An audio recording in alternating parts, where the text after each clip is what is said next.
ወወልድ ወመንፈስ ቅዱስ አሐዱ አምላክ አሜን። አገልግሎታችን እንዳይነቀፍ በአንዳች ነገር ማሰናከያ ከቶ አንሰጥም። ወይንም አገልግሎታችን እንዳይነቀፍ በአንዳች ነገር ማሰናከያ እንዳንሰጥ እንጠንቀቅ ይላል መጽሐፋችን። ክርስቲያን በየቀኑ ራሱን የሚፈትንና የሚያይ ነው። በየቀኑ የስኳርና የግፊት በሽተኞች አሁን በተለይ ዘመኑ እያደገ ሲመጣ የስኳር በሽተኞች እጃቸው ላይ በቦርሳቸው ውስጥ የስኳር መጠን መለኪያ መሳሪያ ገዝተው ይዛሉ። ውጭ ሀገር ዘመድ ያለውም የሌለውም እንደምንም ብሎ ፈልጎ ስኳር አለብህ ከተባለ በምድር ላይ ለመቆየት የሚገዛው የመጀመሪያው ነገር ቢኖር የስኳር መለኪያ ነው፣ የስኳር መጠን መቆጣጠሪያ እና በየቀኑ ይለካል። ስኳሩ ከፍ ካለ ሙሉ ቀን ምን ያደርጋል? አመጋገቡን፣ አካሄዱን፣ እንቅስቃሴውን በጥንቃቄ ይሞላል። መንገድ ላይ እንዳይጥለው ስኳር በኪሱ ይዞ የሚዞር ህመምተኛ እንዳለ ታውቃላችሁ? ይሄን አታውቁ? እንደምን አላችሁ? አለ አይደለም እንዴ? በጣም ብዙ ጊዜ መንገድ ላይ ሰው ከወደቀ ምንድነው የሚደረገው? ኪሱን ነው የምትፈትሹት። ቶሎ በጣም መሳል ሰው የሚያደርገው ሰው ሲወድቅ ኪሱን ይፈትሸዋል። ስኳር ሊሆን ይችላል። ኪሱን ፈትሾ ይባላል። ወይም የስኳር መድኃኒት አለ ኮመን የሆነ ካለበለዚያ ደግሞ ምን አለ ማለት ነው? ስኳር አለ። ወዲያው ስኳር ያቅሙታል። ትንሽ ይነቃቃል፣ ወደ ሐኪም ይሄዳል። ፈርስት ኤድ ማለት ነው። መድኃኒት ሆኖ አይደለም ስኳር ነው። ትንሽ ነፍስ ዘራ ስለሚያደርግለት ነቃ ካለበለዚያ ያለ ቦታው ይጥለዋል። ኃጢአትም ስኳር ነው። በነገራችን ስኳር ድንገት ይጥልሃል። መንገድ ላይ ከፍ ሲል ይጥልሃል፣ እንዳትነሳ ይጥልሃል። ስለዚህ ምን መሆን አለበት? በእግዚአብሔር ቃል መለኪያ ራሱ መለካት አለበት። ክርስቲያን ከእግዚአብሔር ጋር ነው ያልኩት። ማታ ስትተኙ ውሏችሁን አስባችሁ ታውቃላችሁ? ገቢና ወጪ ዜድ ሪፖርት ይሰራሉ ባለ ሆቴሎች። ሲሰሩ ይውሉና ሆቴሉን ይዘጉታል። ግን ከውስጥ አሉ ይገርማቸዋል። እና አርፈዳችሁ ራት ልትበሉ ብትሄዱ ዘግተናል ይሏቸዋል። አሉ እኮ ከውስጥ ምን ማለታቸው ነው? አቁመዋል። ከዛ ምን እያደረጉ ነው? የቀን ውሏቸውን እየገመገሙት ነው። ይለቁታል። ገንዘቡ፣ ገቢው፣ ወጪው፣ እቺ ቦኗ፣ ካርኒዋ ምኗ ትቆጠራለች። ከዛ የመጨረሻ ዜድ ሪፖርት ይሰራሉ፣ የመጨረሻ ሪፖርት። ስለዚህ የዛሬ ገቢና ወጪያችሁን ያዩና ለነገው ራሳቸውን ለማዘጋጀት ወጥተው ይሄዳሉ ማለት ነው ዘግተው። እናንተም ለነገው ለመዘጋጀት ዛሬ ማታ ስትገቡ ዜድ ሪፖርት ትሰራላችሁ። በጸሎት ከመቆማችሁ በፊት ውሏችሁን ማሰብ ከማን ጋር ማለት ነው። ሰላምታችን እንዴት ነበር? ውሏችን እግዚአብሔር ያለበት ነው ወይ? ኃጢአት ሰውነት ያዛለ ነፍስን ያቀጨጨ ኃጢአት ነው የሰራ ነው። ከአንደበታችን ክፉ ቃል ወጥቷል። ልባችን ብዙ ነገር ሲያስታቅቅ ሲቋጠር ነው የዋለው። በየትኛው መራገፍ አለበት አይደለም እንዴ? ወዘእንበለ ይዕረብ ፀሐይ አቁርሩ መዓተክሙ፣ በቁጣችሁ ፀሐይ እንዳይገባ፣ ቂም ይዛችሁ እንዳትተኙ፣ ክፋት ይዛችሁ እንዳትተኙ፣ በተንኮል እንዳትተኙ ምን ያስፈልጋል? ፀሐይ ሳይገባ ራሳችሁን ገምግሙ። የግምገማ ሰዓት ያስፈልጋል። ይሄ ዓለም እኮ ለጊዜው ያለንበት ዓለም ነው። ስለዚህ በመፈታት ለመኖር ራስን ማየት ያስፈልጋል። ራስን አሁን እስር ቤት ውስጥ ማታ ማታ ሙሉ ቀን ግቢው በወታደር ተጠብቆ ቢያድርም እንኳን ወደ የሩማቸው ሲገቡ እስረኞች ምን ይደረጋል? ንገሩኝ እስኪ። ገባ ብሎ የወጣ ሰው የለም እንዴ? ምን ይደረጋል? ሰምታችሁ ከሆነ ቆጠራ አለ አይደል? የዕለቱ ተረኛ ይቆምና ይቆጥራል። በስም ዝርዝር እየጠራ ይቆጥራል። እየተጠራ ትገባለህ። የዛ ቤት አዳሪ ነህ ማለት ነው። የቀረ እስረኛ ካለ አሰሳ ይካሄዳል፣ ሪፖርት ይደረጋል። ጎድለዋል ማለት ነው። ቆጠራ። እስቲ ቁጥር ውስጥ የጎደለባችሁ ሰይጣን ጠልፎ ያስቀረባችሁ ከውስጣችሁ የእግዚአብሔር እንዳትሆኑ ሌሊቱን የቅዠት የሚያደርግባችሁ ኃጢአትና ርኩሰት ካለ ክርስቲያን መለካት አለበት። ራሱን ማየት አለበት። በምን አይነት ሁኔታ ነው የዋልከው? ራስን መገምገም ያስፈልጋል። ራስን መገምገም ጥቅሙ ብዙ ነው። ነገር ግን አሁን በዚህ ትምህርት እንካል የመጀመሪያው ራስን ለማዳን ይረዳል። ሁለተኛ ያስቀየሙት ካለ መልሶ ያንን ሰው ለማትረፍ ይረዳል። በተለይ አገልጋይ፣ አሁን እናንተ አገልጋዮች ናችሁ። እዚህ የተገኛችሁበት ምክንያት የሰንበት ትምህርት ቤት አባላት እንደዚሁም ደግሞ ወጣት የቤተክርስቲያን አገልጋይ አባላት ስለሆናችሁ ነው እና አይደለም? እስኪ አጨብጭቡ። አይደለም የምትሏቸው ነው የምትሏቸው። እኔ እንጃ የምትሏቸው እስኪ ምክንያት የሌላችሁ አገልጋዮች ናቸው አይደል? ነን የምትሉ እስኪ አገልጋይ ነን የምትሉ እጃችሁን ከፍ አድርጉ። መልስ እፈልጋለሁ። እሺ እጃችሁ አታስቀሩት ወደ ታች። ለእግዚአብሔር ነው ለጳውሎስ አለ የምታነሱት። እሺ ስለዚህ አገልጋዮች ናቸው። ይሄ አገልግሎታችን እንዳይነቀፍ ጥንቃቄ እናድርግ ነው የሚለው ሐዋርያው ቅዱስ ጳውሎስ ለቆሮንቶስ ክርስቲያኖች በላከው። እንደ እግዚአብሔር አገልጋዮች ራሳችንን እናማጥናለን። እንጂ ለሌሎች ተላላፊ በሽታ አንሆንም ነው የሚለው። ስለዚህ ራሳችን እናያለን። መጀመሪያ ራሳችን እናድናለን። በእግዚአብሔር ፊት ሊያቆም የሚችል ሰብዕና እንዲኖረን እንለካለን። የስኳር ህመምተኛው ሰውነቱን ለክቶ አይ ደህና ነኝ ሙሉ ቀን መዋል እችላለሁ እንደሚለው ሁሉ ህመምተኞቹ እኛ ደግሞ ዛሬ ከእግዚአብሔር ጋር የሚያውለኝ በመጠኑ ራሴን ከርክሜያለሁ እንላለን። አለፍ ያለ ነገር ሲገኝ ንስሐ እንገባበታለን። ያስቀየምነው ሰው ሲኖር በድለናል ብለን ይቅርታ እንጠይቀዋለን። ክርስትና ይሄ ራስን እየፈተሹ መጓዝ ነው። እንቅፋት እንዳይመታን መንገዱን እንደምናየው ሁሉ የነፍስ አቅጣጫችንን በኃጢአት እንቅፋት እንዳትመታ እየፈተኑ መሄድ ነው። እንደ እግዚአብሔር አገልጋይነት ደግሞ በኃላፊነት መኖር ነው። ምእመንና አገልጋይ በምን ይለያል ከተባለ አገልጋይ ለታቦት ይቀርባል፣ ለእግዚአብሔር ይቀርባል፣ ሌሎችም ምእመናንንም በማስተናገድ ያቀርባል። ስለዚህ እሱ የበለጠ ተላላፊ በሽታ እንዳይሆን ራሱን መጠበቅ አለበት። ክርስቲያኖች ለሌሎች መድኃኒት ነው የሚሆኑት። ከኛና ቤተክርስቲያን መጥቶ ከማያውቅ ሰው ልዩነት አለ። ቢያንስ እኛ ቤት በሰላም ማደር አለ። ቅዠት ካለ እዛ ቤት እንኳን ጸበል ፍለጋ የሚመጡት ቤተክርስቲያን ሳይሆን በሌሊት እኛ ቤት ነው። ልጃቸው አገልጋይ ነው፣ የቤተክርስቲያን ልጅ ነው። ጸበል አይጠፋም ቤቱ፣ እምነት አይጠፋም። መዝገበ ጸሎት ይኖረዋል። እንደው መጥቶ ይጸልይለት ልጄን በሌሊት ቅዠት አፈነው ያዘው ጸላይ ሰናያት ተፈታተነው ተብሎ የእናንተ ቤት ነው እንኳን ሲንኳኳ ምንም ከሌለ ያሳፍራል። እግዚአብሔር ከእሱ ጋር ነው ተብሎ የተጠራ ወጣት ምናልባት በሩ ሲንኳኳ ሰከረ ብሎ ደግሞ ተኝቶ ከሆነ ያን ጊዜ ኪሳራው ከባድ ነው። ምክንያቱም የተሳሳተ ቤት ነው የመጣ ነው ይላሉ። እግዚአብሔር አለበት የተባለበት ቤት ሲከሰር ከባድ ነው። አገልግሎታችሁ እንዳይነቀፍ ተጠንቀቁ። በሽታ እንዳትሆኑ ተጠንቀቁ። መድኃኒት ይሆናል የተባለ ቤት በሽተኛ ሆኖ በሽታ ሆኖ ከተገኘ ኪሳራ ነው። ስለዚህ እኛ በጣም በኃላፊነት ነው እግዚአብሔር ፊት መቅረብ፣ እግዚአብሔር አጠገብ የእግዚአብሔርን ቤተ መቅደስ የእግዚአብሔርን ታቦት ለማገልገል ጎንበስ ቀና ማለት፣ ወገብ መስጠት፣ ጉልበት መስጠት ትልቅ ዕድለኝነት እኮ ነው፣ ኃላፊነትም ነው። ምክንያቱም የአባቶቻችን ልጆች የመሆናችን ምልክት ነው። ስለዚህ እነሱ እኮ የአባቶቻቸው ልጆች ናቸው ተብሎ ከኛ ይጠበቃል። አያችሁ፣ ከኛ ነው የሚጠበቀው። ትልቅ በረከት ለማግኘት ሰው ከኛ ነው የሚጠበቀው። ተመልከቱ፣ ይህን ካንተ አልጠብቅም የሚል ቃል እኛ ብዙ ሰዎች ይናገሩናል። ለምን ይመስላችኋል? ፍጹማን አድርገው ስለሚያስቡን ነው። እኛ ኃጢአተኞች ነን እንደነሱ። ግን ቢያንስ ማሰናከያ እንዳንሰጥ ሰዎች በማይጠብቁን ቦታ ላይ ከመገኘት ራስን መጠበቅ ያስፈልጋል። አገልግሎት ሕይወት ይሄ ነው። አገልግሎታችሁ እንዳይነቀፍ ማሰናከያ እንዳትሰጡ። እዩት፣ ክርስቲያኑ ታቦት ሲያገለግል ነበር በቀደም። አቤት እንዴት ያለ ታታሪ ነው ብለን ሳንጨርስ እዩት ማታውን። ከዚህ ይሰውረን መድኃኒዓለም። ስለዚህ መድኃኒት መሆን አለበት። በቃ መድኃኒት ነን። አልፈናል ማለት ነው። አንድ እርምጃ ይሄን ከጓደኞች ተለይታል። አንድ እርምጃ አልፋል። ሻይ ቤት ቆመ ስለተሳሳቅ ወይንም ያቺ ነገር ስለቀረችብህ የሆነ በህይወት ብዙ ነገር ያጣ ይመስልሃል። አንተ ካጣው ይልቅ ጓደኛህ ያጣው ይበልጣል። በሱ ከመሳብ ይልቅ ስበህ ማምጣት ይበልጣል። የሚሻለው ያኛው ነው። ክርስትና ይሁንታ ያለው ህይወት አይደለም፣ ኋላ ቀርነትም አይደለም። ሞኝ እንዳትሆኑ። ክርስቲያን መሆን ኋላ ቀርነት ተብሎ የሚታሰብበት ዘመን አልፏል። አሁን ዓለም በጣም ምርኮኞቿ እያነሱባት ባለበት ሰዓት እንደሆነ እንዳትረሱ።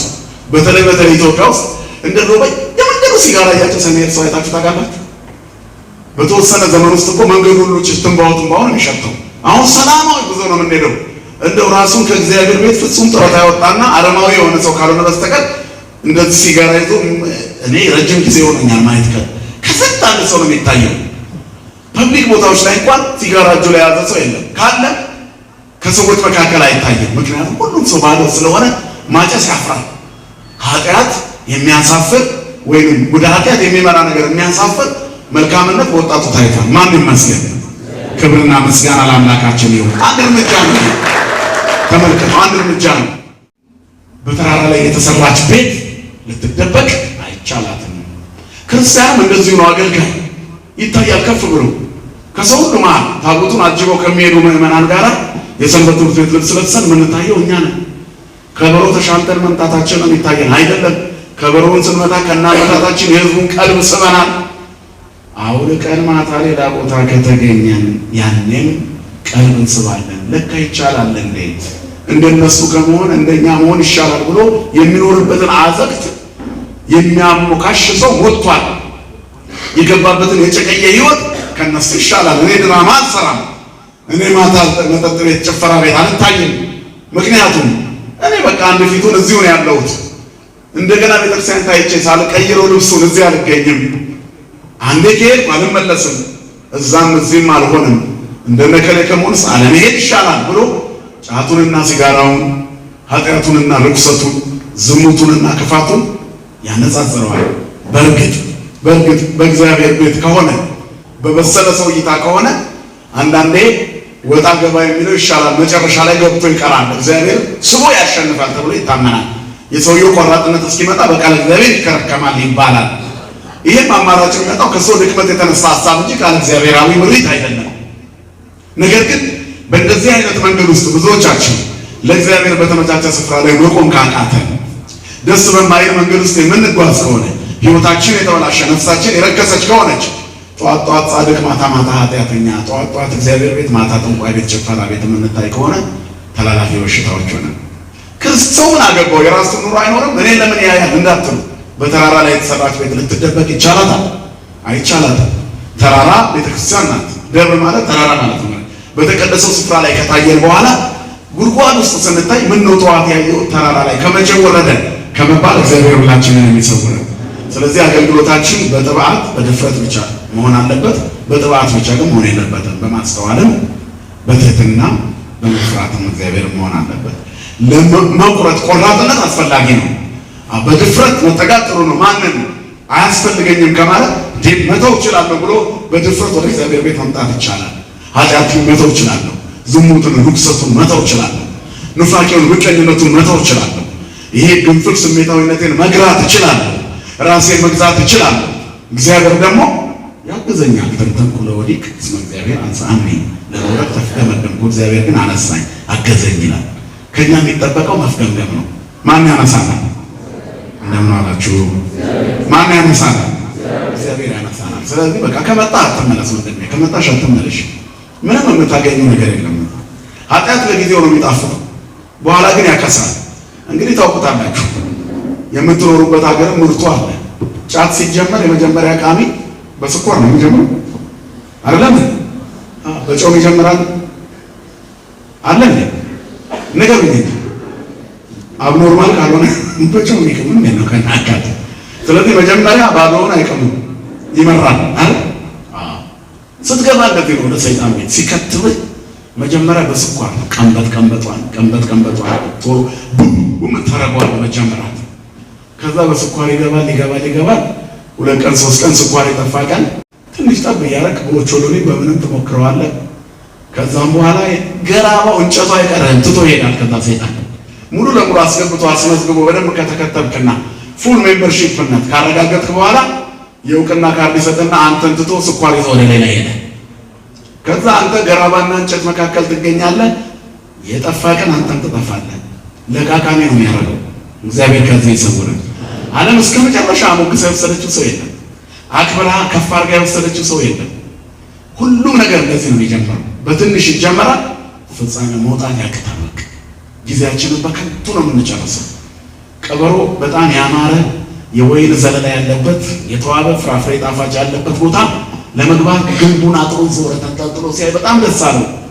እንደምንም የሆነች ቀዳዳ አገኘና ገባና መብላት ጀመረ። ያገኘው ሲበላ 3 ቀን ቆየ። እዚያ ውሃ ምንም ለአትክልቶቹ የሚሰጥ አገኘ። ከዛ የሰዎች ድምፅ ሰማ። አዩት። ጥይት ተኩሱበት ጀመረ። እግሬ አውጡኝ አለ። በአትክልቶቹ ማለት ሲሽለኮለክ ዋለ። ሙሉ ቀን ሲያሯሩጡት ዋለ። ቀዳዳዋን ሲያያት እንኳን ሰውነቱን ጭንቅላቱን የማታስገባ ሆነች። ወፍሯል፣ በደንብ በልቷል። ከገባ በኋላ ሀሳቡ ነበር ጉድጓዷ ስር ቁጭ ብሎ በጣም ሞከረ። አሁንም ኮቴ ይሰማል፣ ይደበቃል። ሀሳቡ ነበር። 2ኛ ቀን፣ 3ኛ ቀን፣ 4ኛ ቀን፣ 5ኛ ቀን በጣም ከሳ። እንደምንም ሾልኮ ወጣ። ከዛ ከወጣ በኋላ ዞር ብሎ ሲያይ ወይኑ አሁንም በጣም ያስቀናል። ርቦታል። ወይኔ ያለ ጊዜን በከንቱ አባከንኩኝ። ተመልሶ ከገባ ጥይቱ አለ። አልፎ እንዳይሄድ ረሃብ አለ። ያ ሁሉ ያባከነው ጊዜ ቆጨው። ስንት ሰው መሰላችሁ ልጅነቱን ለዓለም ሰጥቶ ወጣትነቱን ለዓለም ሰጥቶ በሽምግልናው ጊዜ ከወጣ በኋላ ሊኖር የሚችልበት እድሜ በከንቱ እንደባከነ ያለ ምግብ ያለ ውሃ ከእግዚአብሔር ጋር የሕይወትን ቃል ሳይመገብ ያሳለፈበት ዘመን በከንቱ ባከነብኝ የሚል ስንት አለ መሰላችሁ? እናንተ እድለኞች ናችሁ። ተጠራችሁ። የተጠራችሁት ለዚህ ነው። አገልግሎታችሁ እንዳይነቀፍ የቅዱሳንን መንገድ ለመከተል በአቅማችን ለማገልገል ሰው በችሎታው በአቅሙ እግዚአብሔር የሚገዛን በፈቃዳችንና በአቅማችን ውስጥ ነው። ከአቅማችን በላይ አይፈተነንም። ከአቅማችን በላይ እንድንሰራ አይፈልግም። ሁሉም በደረሰበት ይመላለስ። አንድ መክሊት ሊሆን ይችላል ያለንን በትክክል ከሰራንበት በቂ ነው። ከአቅማችን በላይ አለማሰብ። የኛ ደረጃ የሆነ በዚህ ደረጃ ፐርፌክት መሆን ነው አይደለም።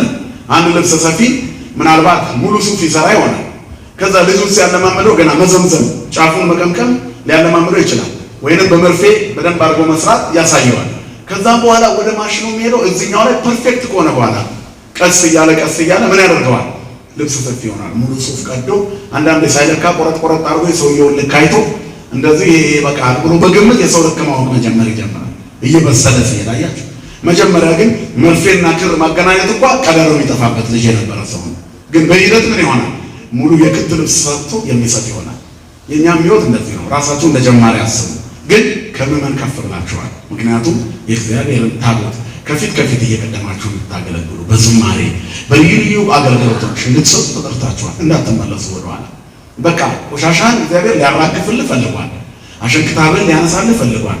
ክፉ ሐሳብ፣ ጉርምስና፣ ኃይለኝነት፣ የተለያዩ ሱሰኝነትን ሊነቅልልህ ፈልጓል። ተመልሰህ እንዳትገባ ውሻ ወደ ትፋቱ ሪያም ታጥባ ወደ ጭቃዋ እንደምትገባ ክርስቲያንን ትቶት ወደ ነበረበት ከገባ ኪሳራ ጥቅም የለውም። ለምን ጊዜያችንን እናባክናለን? ይሁዳን አስቡት። 3 ዓመት ከ3 ወር ከአምላኩ ጋር ሲኖር ቆየ። ከዛ ተመልሶ ጠፋ። ብዙ ዓመት የተገነባ ሕይወት በአንድ ቀን ይፈርሳል። ይህን ታውቃላችሁ። በአንድ ቀን ግን መልሶ መገንባት አይቻልም።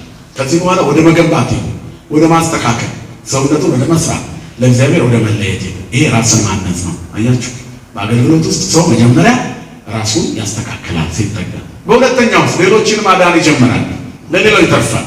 ሁለተኛ ነገሥት ምዕራፍ 5 ላይ የሶርያ ንጉሥ ወልደ አዴር በዘመኑ በጣም ጀግና የሆነ የጦር አበጋዝ ወይንም ጀነራል ሹም ነበር። ወይንም በዘመኑ ፊልድ ማርሻል ወይንም ኢታማዦር ሹም እና በጣም ትልቅ ሹም የሰራዊት አለቃ ጀግና ነበረው። ንዕማን ይባላል።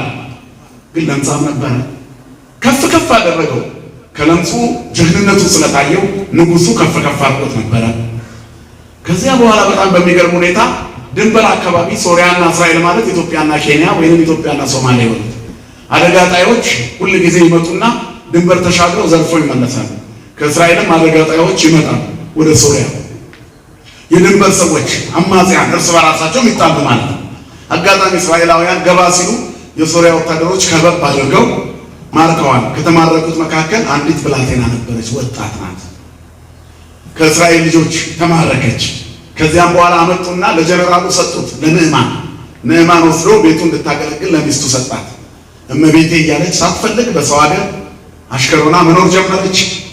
እየኖረች እያለ አየችው፣ ንዕማን በለምጽ የተመታ ሰውነቱ የተገለበጠ ነበር። እዚህ አሕዛብ አገር ውስጥ ያሉ ሰዎች መድኃኒት የላቸውም አለች። ታመው ነው የሚኖሩት። ቆሞ ይታያል ግን በሽተኛ ነው። አሁን ይሄ ሰው እኮ እስራኤል ቢሄድ በሰማርያ ካለው ከነቢዩ ከኤልሳዕ ዘንድ ቢደርስ ይድናል አለች። በአገሯ ፈዋሽ ነቢያት የእግዚአብሔርን ቃል የሚያደርሱ ሕይወት የሚሆኑ መድኃኒቶች እንዳሉ ታውቅ ነበርና ተመልከት። ተማርካ በተወሰደችበት አገር መድኃኒት ሆነች። የጫት መደብ ላይ ስትቀመጥ የወደቀ ወንድምህን ልታነሳ የምትችለው ከዛ ሊያነሳ የሚችል እግዚአብሔር በቤቱ እንዳለ ጸበሉ፣ እምነቱ፣ ውዳሴ ማርያም ጸሎቱ፣ አሁን የተነበበው ስንክሳር ሕይወትን እንደሚቀይር መንፈሳዊ ታሪኮች በሙሉ በእያንዳንዳችን ውስጥ ነክ እንደሆኑ የእያንዳንዳችንን ሕይወት የሚዳስስ የሁላችንን መዝገበ ቃላት መሆኑን ቅዱሳት መጻሕፍትን በመንገድ ከዚያ ከጫት በረንዳ ወንድምህን ማንሳት አለብን። ከመጠጥ ሱስ ላይ ማንሳት አለብን። ከዝሙት መንደር ማውጣት አለብን። ከነቀፌታና ከትችት ከክፋትና ከተንኮል ሜዳ ላይ ወንድምን ለማምጣት ምስክርነት ያስፈልጋል። ሌላውን ተርፋለን። ጣዕሙ ታይሙሩ ከመሄድ እግዚአብሔር ቸር እንደሆነ ቀምሳችሁ ይሁ ከዚያ ለሌሎች አቅምሱ። እግዚአብሔር ፍቅር ነው። እኔ እንኳን እንዲህ ነበርኩ አንስቶኛል። ከዚያም በኋላ ለእመቤቲቱ ምን አለች? ጌታዬ እኮ ያንቺ ባለቤት አለቻት፣ እኛ ሀገር ቢሄድ ይፈወሳል። ኤልሳዕ የሚባል እግዚአብሔር ነብይ አለ፣ እሱ ይፈውሰዋል። እግዚአብሔር ከሱ ጋር የሆነ እግዚአብሔር ሰው አለች፣ እሱ ይፈውሰዋል። የታመመ ሰው ስታገኙ ጸበሉ እኮ ይፈውሳል። በሩን ክርችም አርጎ ዘግቶ ጭልቅ ጥልብ ያለው ሰው ስታገኙ አይዞ ብላችሁ ነው የምታልፉት? አይደለም። ጸሎት ታደርጋላችሁ። አቡነ ዘበሰማያት ልምድ አላችኋና በጸሎት አጋንንት ጮሆ ሲለቅ አይታችኋል። እዚህ ነው የምትውሉት። ሰው ውሎውን ይመስላል።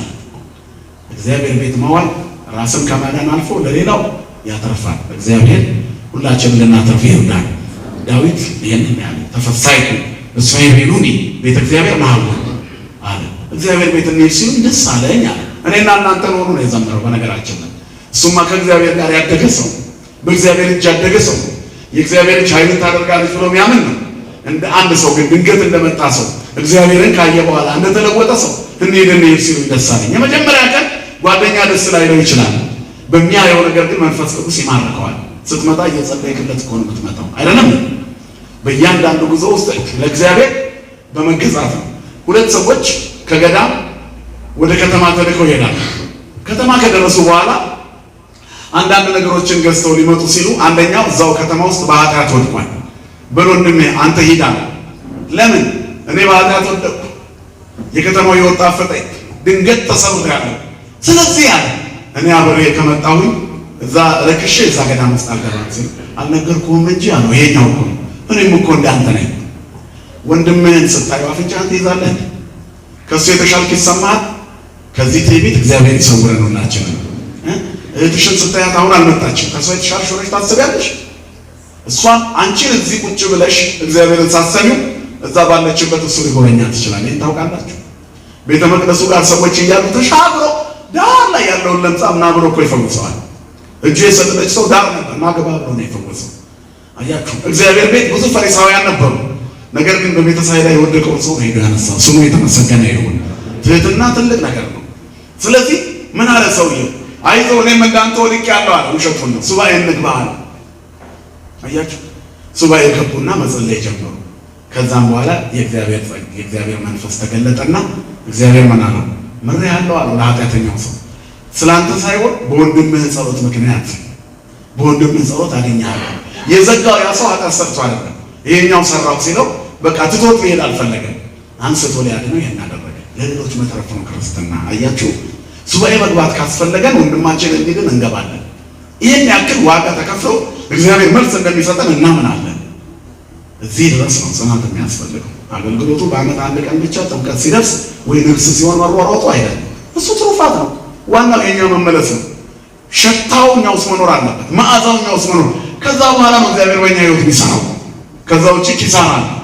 ስለዚህ ውስጧ እግዚአብሔር ስላለ ያችን ምርኮኛ እንኳን ብትሆን እዛ ቤት ውስጥ ሆና እስራኤል ላከችው። ሰውየው ሄደችና እመቤቲቱ ነገረችው ለባሏ ተማርካ የመጣችው እቺ የእስራኤል ብላቴና ወጣቷ ልጅ አገራቸው መድኃኒት ፈዋሽ ነብይ እንዳለ ነገረችኝ። ከዚህ ሄዶ ለንጉሱ ነገረው። ገብቶ ንጉሱ ደብዳቤ ጻፈ። ከሶርያ ንጉስ ወልደ አዴር ለእስራኤል ንጉስ ተጽፏል። ይሄ ደብዳቤ ወደ አንተ የሚመጣው የሰራዊት አለቃ ንዕማን ይባላል። ጀግና የሰራዊት ሁሉ አለቃ ነው። እንደምታየው በለንጽ የተመታ ነው። ነገር ግን እንድትፈውሰው አደራ አለው። ከዛም በኋላ 10 መክሊት ወርቅ 5000 ወርቅ 10000 ወርቅ 10 መክሊት ብር 10 መለወጫ ልብስ አንድ ላይ አድርጎ ሰጠውና ይዞ ወጣ። እዚያ ሲደርስ ንጉሡ አየና ልብሱን ቀደደ። ተመልከቱ፣ አሁን ሶርያ በወታደር በጦርነት አያሉናለች። ነገር ፍለጋ ነው። እኔ በምን ነው የምፈውሰው? ለምሳ የምፈውሰው ታዩኛላችሁ አለ። እዛ ተቀምጦ ሰውየው መድኃኒቱን አያውቅም። ከሌላ ሀገር መጥቶ ሊፈወስ ሰው ጠየቀው። የዝቋላን አቦ ቅርብ ያለው ያርሰዋል፣ ሩቅ ያለው ይዘክረዋል ይባላል። መድኃኒት አጠገብ በሽተኞች አሉ። ጸበል አካባቢ አልፈወስ ያሉ ህመምተኞች ይበዛሉ። አያችሁ፣ የጸበሉን ኃይልና ግርማ የማወቅ እጥረት ሲኖር ከመፈወስ ይልቅ ምልክት ሆኖ መገኘት ይታያል። እግዚአብሔር ከዚህ ይሰውረን ሁላችን። የእግዚአብሔር ታቦት አጠገብ በሽተኛ ሆኖ ከመኖር ይሰውረን። ሳይለወጡ እግዚአብሔር ታቦት ዙሪያ ከመዞር እግዚአብሔር ይሰውረን። የምንለወጥ ያደርገን። ክርስትና የመለወጥ ነው። ስለዚህ ይህንን ካየ በኋላ በጣም ልብሱን ሲቀድ የእግዚአብሔር ሰው ተገለጠለት። ይህንን ሰማ። ከሰው አይደለም፣ በዚያ ፍጥረት ማን ያሰማዋል? ቅዱሳን ከሚታየው ጀርባ የማይታየውን ያያሉና። ከዚያም በኋላ ለምን ልብስን ቀደድክ ብሎ ላከበት። ንዕማንን ወደ ሌላ ተዋለ። እግዚአብሔር ነብይ ሲመጣ ወጣ። አንተን አይደለም ሳሙ አው ሂድ ዮርዳኖስ ውስጥ ብቅ ጥልቅ በል 7 ጊዜ ብሎት ነብዩ ወደ ተመለሰ። ተበሳጨ። እኔ ነው መሰለ ጀነራል ከነ ተኮፈሰው ዓለም ከሰጠቻቸው አሸንክታብ ጋር በእግዚአብሔር ታቦት ፊት መቆም የሚፈልጉ ሰው አለ። ብዙ ሰዎች አሉ። አንዳንድ ጊዜ እዛ ያላቸውን ክብር እዚህ ማግኘት ይፈልጋሉ። ይለያያል። የክህነት ክብሩ ልዩ ነው። አንድ አባት መስቀል ያሳልማል፣ ሁሉንም ያሳልማል። አንድ የካድሬ ባለስልጣን በሆነ ስብሰባ አግኝቷቸዋል እሳቸው እና ከነሱፉ መጣ። ከሚሳለሙት ሰዎች ጎን ተሳለመ። እግዚአብሔር ይፍታ አሉ። አወቁኝ አላቸው። አውቄያለሁ እግዚአብሔር ይፍታ ብሎ ማሳለም ገባ። አይ ረስተውኛል ማለት ነው። እኔ እኮ የደህንነት ቢሮ እንደዚህ ከሌለ እንግዲህ ሌላ መስቀል የለኝ አሳለምኩ ምን ላድርግልህ አሉት። ምክንያቱም የካድሬ መስቀል የደህንነት መስቀል የምን መስቀል አንድ ነው አይደለም እንግዲህ ሌላ መስቀል የለኝ ልጄ ምን ላድርግ አሉት። ሽምቅቅ ብሎ ወደ ኋላ ሄደ። ጠሩትና ይመለክ እኔ እያሳለምኩ ነው እግዚአብሔር ይፍታ እያልኩ ነው። ለብቻ አንተን ለይቼ በምን ልይ ከህዝቡ ጋር እኮል ነህ። እዚህ ስትደርስማ ውረድ አውልቆ እንጂ ኮቱን ነጠላ ለበስበት አሉት። ማውለቅ ያስፈልጋል። ከነ ፕሮቶኮሉ ነህማን ለመፈወስ ፈለገ። እንዴ መጥቶ ይዳስሰኛል እላለሁ። ሂዱ አግባ የደማስቆ ወንዞች አባናና ፋርፋ ፉል ያሉ ምንጮች እዛ ልታጠብም እንዴ ለውሃ አረቱ የዮርዳኖስ ውሃ ይለያል። ውሃ ጸበል ሲያዩት ውሃ ነው። ሁለቱም እኩል ናቸው። ጸበልና ውሃ ለሁለቱም ማቴሪያል ነው በስጋ በመንፈሳዊ ግን አንዱ ሳይበላ የሚጠጣ ሳይባረክ የማይወጣ ነው። አያችሁ ወደ ውስጥ ገብቶ በረከትን ሰጥቶ የሚቀር ነው። አያችሁ ውሃ አይደለም ጸበል ነው። መለኮታዊ ኃይል ያለበት የእግዚአብሔር መንፈስ ያለበት ነው። ስለዚህ ምን አሉት ሎሌዎቹ ነብዩ ለመፈወስ ከዚህ የበለጠ ቢያዝስ እንኳን አታደርግም? ለውሃ ከምትል ለምን አትገባ? ምን ይጎልብሃል? የእነሱን የበላቴኖቹን የአጃቢዎቹን ድምፅ ሰማና ገባ። 7 ጊዜ ብቅ ጥልቅ አለ። ከዚህ በላይ ታሪኩን አልወስድም ሰዓት ስለሌለ። ይህን ሁሉ ያደረገው በማን ነው? ያቺ ወጣቷ ብላቴናዋ በሰጠችው አገልግሎት ነው። አያችሁ ለምጻሙ እንደ ልጅ ብላቴና ሆኖ ተፈወሰ። መመለስ ብቻ አይደለም 5 በቅሎ አፈር ተሸክሞ ጭነት የበቅሎ ጭነት 5 የበቅሎ ጭነት አፈር ከኢየሩሳሌም ይዞ ገባ። ንጉሱ ጋር ስገባ አለው ለኤልሳ ለነብዩ ይህንን አፈር ይዤ ቤቴን አስርሼ እንደ በረከት ተጠቀምበታለሁ እየተቀባባሁት ወደ ንጉሱ ስገባም ወደ ጣዖት ቤት እጄን ይዞ ንጉሱ ሲገባ ልቤ ከአምላኬ ጋር እንደሆነ እምነቱን እንደተለቀለብ ይህንን እግዚአብሔር እንዳይፈርድብኝ አደራህን ማረኛ እኔ ጸልይልሃለሁ። በቤል ቤት በጣዖት መሰዊያው ቤት የእግዚአብሔር ሆነ ትኖራለህ። ሐዋርያው ቅዱስ ጳውሎስ ከቄሳር ቤት ሆነው የኛ ክርስቲያኖች አሉ ብሎ የጻፈበት መልእክት አለ።